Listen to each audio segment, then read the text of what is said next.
మాత్రమే సువార్త అందించాడంటే మనిషి ఒక్కడే జీవితాలు మార్పు చెందారు.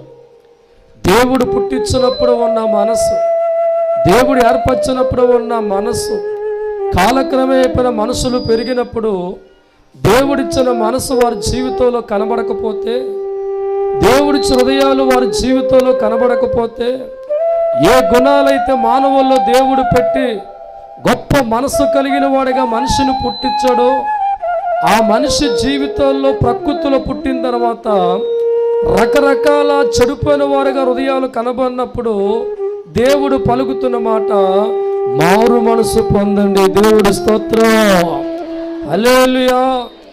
ఈరోజు ఎంతోమంది జీవితాల్లో దేవుడు పెట్టిన మనసు వారికి పుట్టుకలో ఉన్న మనసు పెద్దవత లేదండి. పుట్టుకలో వారి జీవితాలు ఎక్కడికో చెడు గురించి ఆలోచన వరకు ఉండదు. పుట్టినప్పుడు పాపం గురించి ఆలోచన వరకు ఉండదు. ఒక పాపం చేయాలని, ఒక తాగుడు తాగాలని, ఒక వ్యభిచారం చేయాలని, ఒక స్మోకింగ్ చేసేవాడిగా జీవితం మారాలని పుట్టినప్పుడు వారి మనసు ఎక్కడ కూడా హృదయాల్లో ఉండదు. వారి మెత్తన మనసు కలిగిన వారికి ఈ లోకంలో పుడతారు.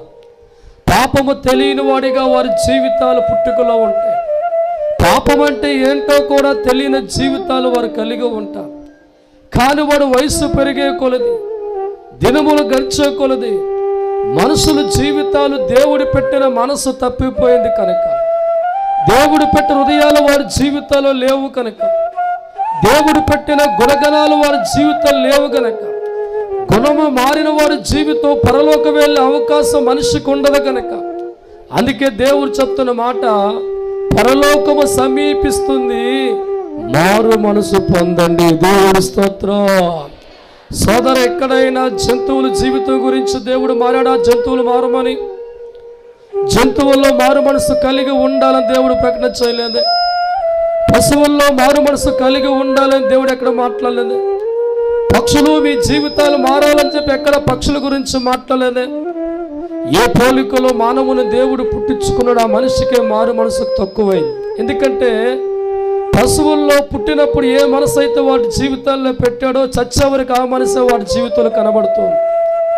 జంతువుల్లో ఏ మనసు అయితే దేవుడు పెట్టాడో, చచ్చేవరకు ఆ మనసు ఉంది. ఎందుకంటే జీవితంలో జంతువుల యొక్క గుణాలు ఎప్పుడు మారవు. పుట్టుకలో వాటికి దేవుడు ఏ గుణమైతే పెట్టాడో, ఏ అలవాటు అయితే పెట్టాడో, ఏ స్వభావం అయితే వాడి జీవితాల్లో పెట్టాడో, మన తాత ముత్తాతల కాంచి మన పశువులు గమనిస్తూ ఉంటే ఎక్కడ వాడి జీవితాల్లో పద్ధతిలో మార్పు రాలేదు, తినే విధానంలో మార్పు రాలేదు, అలవాటుల్లో వారి జీవితాల్లో మార్పు రాలేదు. కానీ ఒక్క మనిషి